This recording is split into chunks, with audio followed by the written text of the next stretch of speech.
అందరికీ నమస్కారం. అమ్మ పాఠశాలకు సాదర స్వాగతం. అమ్మ పాఠశాలలో ఈరోజు వనితలందరూ తప్పక తెలుసుకోవాల్సిన చక్కని సులభం వంటింటి చిట్కాలు మీకు చెప్పేయబోతున్నాను. సో వీడియో ఎండ్ వరకు చూడండి, చాలా ఇంట్రెస్టింగ్గా ఉండబోతుంది. మీ అందరికీ ఏదో ఒక చిట్కా ఖచ్చితంగా ఉపయోగపడుతుంది. So move on to the video.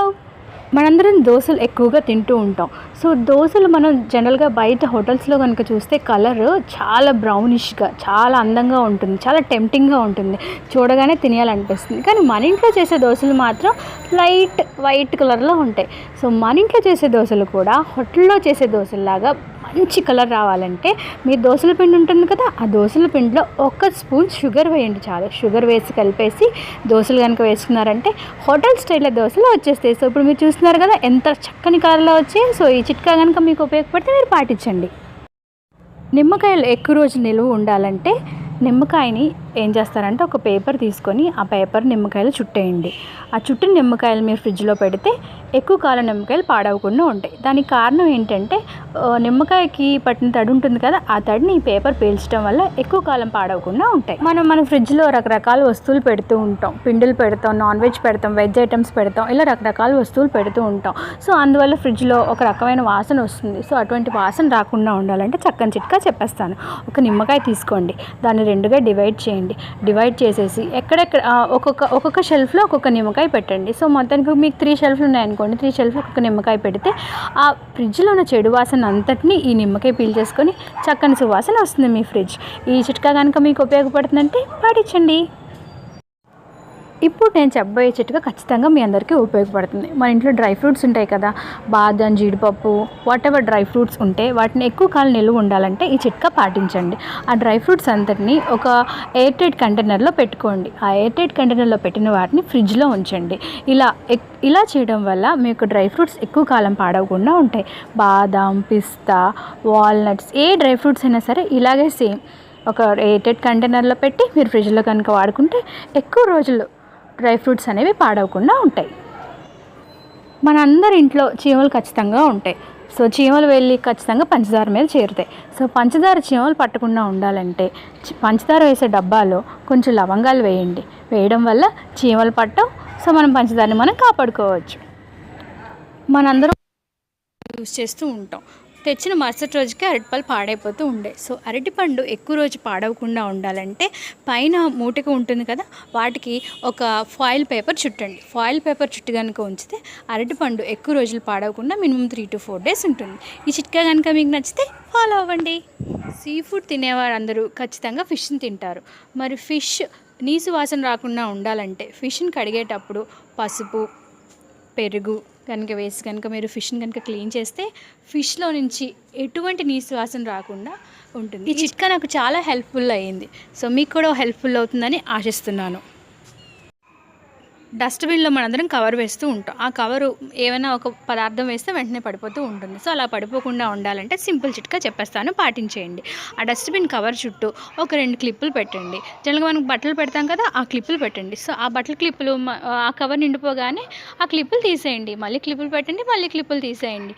So నేనైతే మా డస్ట్బిన్కి ఈ చిట్కా ఫాలో చేస్తున్నాను. సో ఈ చిట్కా మీకు కనుక నచ్చితే మీరు కూడా ఫాలో అవ్వండి. పచ్చిమిరపకాయలు ఎక్కువ రోజు నిలువ ఉండాలంటే ఈ చిట్కా ఫాలో అవ్వండి. ఫస్ట్ ఏం చేస్తారంటే పచ్చిమిరపకాయల పైన తొడుములు ఉంటాయి కదా, అవన్నీ తీసేయండి. తీసేసి ఒక గాజు డబ్బాలో పెట్టి ఫ్రిడ్జ్లో కనుక పెడితే ఎక్కువ రోజులు పచ్చిమిరపకాయలు పాడవకుండా ఉంటాయి. మినిమం 6 to 10 days వరకు పాడవకుండా ఉంటాయి. సో ఈ చిట్కా కనుక మీకు నచ్చితే మీరు ఫాలో అవ్వండి. మనం రోజు వాడే వంటల్లో కరివేపాకు ఖచ్చితంగా వాడతాం. సో కరివేపాకు ఎక్కువ రోజులు పాడవకుండా ఉండాలంటే ఈ చిట్కా ఫాలో అయిపోండి. ఒక ప్లాస్టిక్ డబ్బా తీసుకోండి, ఎయిర్ టైట్ కంటైనర్ తీసుకోండి. ఆ ఎయిర్ టైట్ కంటైనర్లో ఒక టిష్యూ పేపర్ వేయండి కింద. ఈ టిష్యూ పేపర్ ఎందుకు వేయాలంటే ఒకవేళ ఆ కరివేపాకులు ఏమైనా తడి ఉంటే ఈ టిష్యూ పేపర్ పీల్చుకుంటుంది. ఆ టిష్యూ పేపర్ వేసి కరివేపాకుని నేను పైన మూవీ క్లిప్లో చూపిస్తున్న విధంగా మొత్తం దాని రెమ్మలన్నీ తీసేసి ఎయిర్ టైట్ కంటైనర్లో పెట్టి ఫ్రిడ్జ్లో కనుక పెడితే కరివేపాకు పాడవకుండా మినిమం 15 days ఉంటుంది. నాకైతే ఈ చిట్కా చాలా వరకు ఉపయోగపడింది. ఎలా ఎక్కువ రోజులు ఉంటుందంటే ఆ ఫ్రిడ్జ్లో పెట్టినప్పుడు తడి ఉంటుంది కదా, ఆ మాయిశ్చర్ అంతా ఈ యొక్క టిష్యూ పీల్చుకొని కరివేపాకును ఎక్కువ రోజులు పాడవకుండా కాపాడుతుంది. కొత్తిమీర ఎక్కువ రోజులు పాడవకుండా నిల్వ ఉండాలంటే ఈ చిట్కాను పాటించండి. కొత్తిమీరని తీసుకోండి, కొత్తిమీర చివర ఎడ్జెస్ ఉంటాయి కదా, వాటిని కట్ చేసేయండి. ఒక చాకు సహాయంతో కోసేయండి. కొత్తిమీర ఉంటుంది కదా, ఆ మిగిలిన భాగాన్ని ఒక ప్లాస్టిక్ డబ్బా తీసుకొని దానిలో ఒక టిష్యూ పేపర్ వేసి దానిపైన కొత్తిమీర వేసి ఎయిర్టైట్ కంటైనర్లో పెట్టి ఫ్రిడ్జ్లో పెట్టుకోండి. ఇలా చేయడం వల్ల కొత్తిమీర మినిమం ఒక వారం రోజుల వరకు పాడవకుండా ఉంటుంది. ఎలా అంటారా, ఆ టిష్యూ పేపర్ ఉంది కదా, ఫ్రిడ్జ్లో పెట్టిన మాయిశ్చరైజర్ అంతా దానికి పట్టిన తడంతా ఆ టిష్యూ పేపర్ పీల్చుకోవటం వల్ల ఎక్కువ రోజులు కొత్తిమీర పాడవకుండా ఉంటుంది. పుదీనా ఎక్కువ రోజులు పాడవకుండా ఉండాలంటే ఈ చిట్కాను పాటించండి.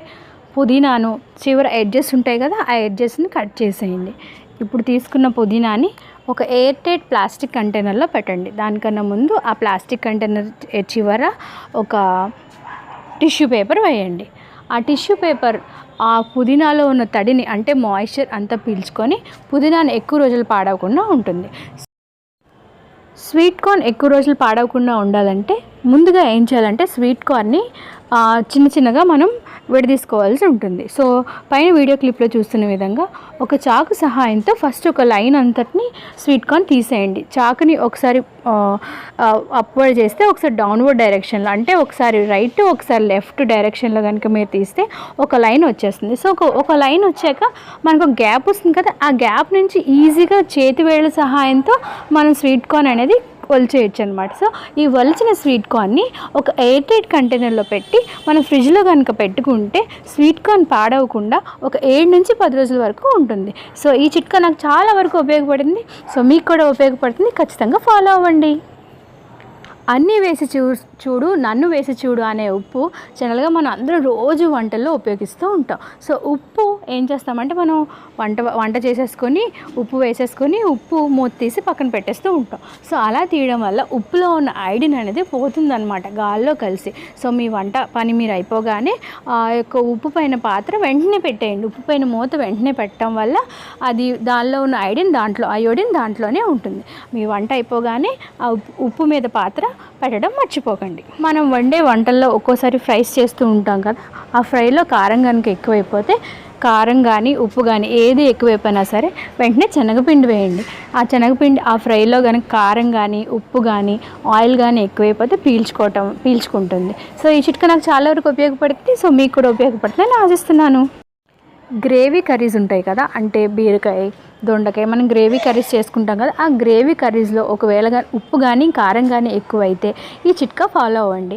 ఏం చేస్తారంటే డైరీ ప్రొడక్ట్స్ ఏమైనా వేయండి, ఖచ్చితంగా ఉప్పు కారం వెంటనే తగ్గిపోతాయి. డైరీ ప్రొడక్ట్స్ అంటే పాలు కానీ లేదు అంటే పెరుగు కానీ వేయండి. ఫర్ ఎగ్జాంపుల్ మీరు చికెన్ కర్రీ చేశారనుకోండి, చికెన్ కర్రీలో ఉప్పు ఎక్కువైపోయింది లేదా కారం ఎక్కువైపోయింది కనుక కొంచెం పెరుగు వేయండి. ఆ పెరుగు ఏం చేస్తుందంటే ఆ యొక్క కారాన్ని ఉప్పుని తగ్గిస్తుంది. అలాగే బీరకాయ కానీ దొండకాయ కానీ ఈ కర్రీస్లో కనుక ఉప్పు కానీ కారం కానీ ఎక్కువైపోతే అప్పుడు మీరు ఏం చేస్తారంటే కొంచెం పాలు వేయండి, కూర టేస్ట్ వస్తుంది, అలాగే ఉప్పు కారం కూడా తగ్గిపోతుంది. ఈ చిట్కాలు నాకు చాలా వరకు ఉపయోగపడే, సో మీకు కూడా ఉపయోగపడుతుందని ఆశిస్తున్నాను. జనరల్గా మనం కొన్ని కర్రీస్ కుక్కర్లో వండుతూ ఉంటాం. సో కుక్కర్లో వండినప్పుడు వాటర్ ఎక్కువైపోతూ ఉంటుంది. సో అంటే మనం వేసిన వాటర్, ఫర్ ఎగ్జాంపుల్ మీరు దోసకాయ కానీ బీరకాయ కానీ కుక్కర్లో కనుక వండితే ఏమవుతుందంటే వాటర్ ఎక్కువగా వచ్చేస్తూ ఉంటుంది. సో ఎగరబడ్డం చాలా కష్టం అవుతూ ఉంటుంది. సో మీరు అలా వాటరీగా ఉన్న కూర వెంటనే ఎగిరిపోవాలంటే నేను చెప్పిన చిట్కా ఫాలో అవ్వండి. ఏం చేస్తారంటే ఆ కర్రీలో కొంచెం కార్న్ఫ్లోర్ వేయండి. కార్న్ఫ్లోర్ ఎలా వేస్తారంటే కొంచెం కార్న్ఫ్లోర్ తీసుకొని దాన్ని ముందుగా నీళ్ళలో కలిపేసి అది ఆ యొక్క కార్న్ఫ్లోర్ వాటర్ అనేది మీరు కర్రీలో వేస్తే కూర దగ్గరగా అయిపోతుందన్నమాట. చూడడానికి చాలా డెలిషియస్గా ఉంటుంది, తినడానికి కూడా చాలా బాగుంటుంది. సో ఈ చిట్కా నాకు చాలా వరకు ఉపయోగపడింది, మీకు కూడా ఉపయోగపడుతుందని ఆశిస్తున్నాను. వాడే వంటల్లో ఉల్లిపాయలు ఖచ్చితంగా వాడతాం. సో ఉల్లిపాయలు మనందరినీ రోజు ఏడిపిస్తూ ఉంటాయి. సో ఉల్లిపాయలు కోసేటప్పుడు కంట్లోంచి నీళ్ళు రాకుండా ఉండాలంటే ఈ చిట్కా ఫాలో అవ్వండి. ఉల్లిపాయలు కోసేసి హాఫ్గా దాన్ని కట్ చేసి కోసే ముందు కాసేపు వాటర్లో వేయండి. అలా వేయటం వల్ల కంట్లోంచి నీళ్ళు రాకుండా ఉంటాయి. సో ఈ చిట్కా కనుక మీకు నచ్చితే మీరు ఫాలో అవ్వండి. మన వంటింట్లో వెజిటబుల్స్ కట్ చేసేటప్పుడు మన చేతికి బాగా బంకగా అంటుకుంటూ ఉంటుంది. అలాగే మనం కట్ చేసే చాకులు కూడా పాడైపోతూ ఉంటాయి. సో అలా కాకుండా ఉండాలంటే మీరు వెజిటబుల్స్ కట్ చేసే ముందు, ఫర్ ఎగ్జాంపుల్ నేను బెండకాయలు కట్ చేశాను, బెండకాయలు కట్ చేసే ముందు ఆ చాకుకి నూనె రాయండి.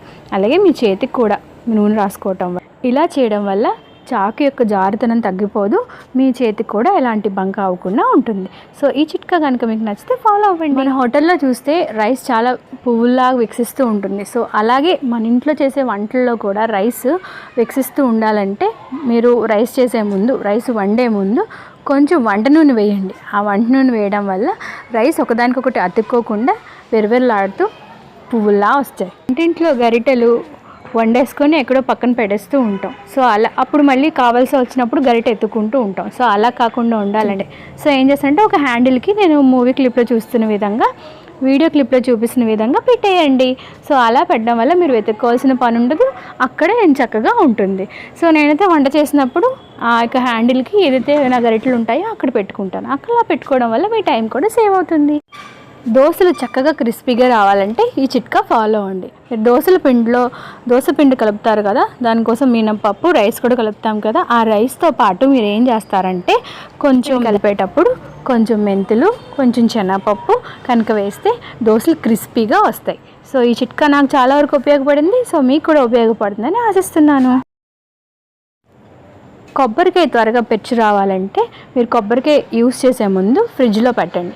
ఫ్రిడ్జ్లో పెట్టి ఒక 2-3 గంటలు ఫ్రిడ్జ్లో పెట్టి తీస్తే దాన్ని కొడితే కనుక కొబ్బరికాయ పెచ్చు ఈజీగా వచ్చేస్తుంది. మనందరం గుడ్డు తింటూ ఉంటాం. కొంతమంది ఎల్లో తింటారు, కొంతమంది వైట్ తింటారు. జనరల్గా కొంతమందికి డాక్టర్స్ చెప్తూ ఉంటారు, మీరు ఎగ్ ఎల్లో తినొద్దు, వైటే తినండి డైట్లో ఉన్న వాళ్ళు అయితే. సో అలాంటప్పుడు ఎగ్ నుంచి ఎల్లో వేరు చేయడానికి చాలా కష్టపడుతూ ఉంటాం. సో వాళ్ళందరి కోసం చిన్న సింపుల్ ఇలాంటి కన్నాల గరిటెని తీసుకొని దాని మీద కనుక మీరు ఎగ్ కనుక కొడితే సో ఇలా ఈజీగా ఎల్లోకి ఎల్లో, వైట్కి వైట్ డివైడ్ అయిపోతుంది. సో ఈ చిట్కా కనుక మీకు నచ్చితే మీరు ఫాలో అవ్వండి. అల్లం వెల్లుల్లి పేస్ట్ ఎక్కువ రోజులు నిల్వ ఉండాలి అంటే అల్లం వెల్లుల్లి పేస్ట్ చేసేటప్పుడు కొంచెం పసుపు, కొంచెం ఉప్పు వేసి గ్రైండ్ చేసుకోండి. అలా చేసిన ముద్ద ఎక్కువ రోజులు పాడవకుండా ఉంటుంది. బియ్యం పురుగులు పట్టకుండా ఎక్కువ రోజులు ఉండాలంటే బియ్యంలో ఒక వేపాకు వేయండి. ఇలా వేపాకు వేయడం వల్ల ఎలాంటి పురుగులు పట్టకుండా ఉంటుంది. ఉల్లిపాయలు కోసేటప్పుడు కన్నీరు రాకుండా ఉండడానికి మరొక చిట్కా, మీరు ఉల్లిపాయలు కోసే ముందు ఫ్రిడ్జ్లో పెట్టండి. ఆ ఉల్లిపాయల్ని ఒక హాఫ్ అన్ అవర్ ముందైనా మీరు ఫ్రిడ్జ్లో పెట్టి నెక్స్ట్ కనుక కట్ చేస్తే కన్నీళ్ళు రాకుండా ఉంటాయి. ఈ చిట్కా నాకు చాలా వరకు ఉపయోగపడింది. సో మీకు కూడా ఉపయోగపడుతుందని ఆశిస్తున్నాను. ఈ మధ్య మార్కెట్లో ప్లాస్టిక్ గుడ్లు వచ్చేసాయి. మరి మనం తింటున్న గుడ్లు మంచివా కాదా మీరు తెలుసుకోవడానికి ఈ చిన్న టెస్ట్ చేయండి. ఏం చేస్తారంటే ఒక బౌల్లో వాటర్ తీసుకోండి, ఆ వాటర్లో గుడ్లు వేయండి. గుడ్లు కనుక మునిగితే అవి వెరీ గుడ్ గుడ్లు అని అర్థం. లేదు అంటే గుడ్లు కనుక మునకుండా పైకి తేలిపోయాయి అనుకోండి, సో ఆ గుడ్డు పాడైంది, లేదంటే ప్లాస్టిక్ గుడ్డు అని అర్థం. సో మీరు గుడ్లు వండే ముందు ఖచ్చితంగా ఈ చిన్న టెస్ట్ చేసి అప్పుడు గుడ్లు వండండి. సో ఇవాళ అందరికీ ఉపయోగపడే వంటింటి ఈ చిట్కాలన్నీ రెగ్యులర్గా నేను ఫాలో అవుతున్నాను. నాకు చాలా వరకు ఉపయోగపడ్డాయి. సో మీకు కూడా ఉపయోగపడుతుందని ఆశిస్తున్నాను. ఈ వీడియో మీకు నచ్చితే లైక్ చేయండి, షేర్ చేయండి. ఇంతవరకు నా ఛానల్ సబ్స్క్రైబ్ చేసుకోకపోతే సబ్స్క్రైబ్ చేసుకోండి. Thank you for watching. Next వీడియోతో చక్కటి ఇన్ఫర్మేషన్తో మీ ముందుకు వచ్చేస్తాను. అంతవరకు సెలవు, నమస్కారం.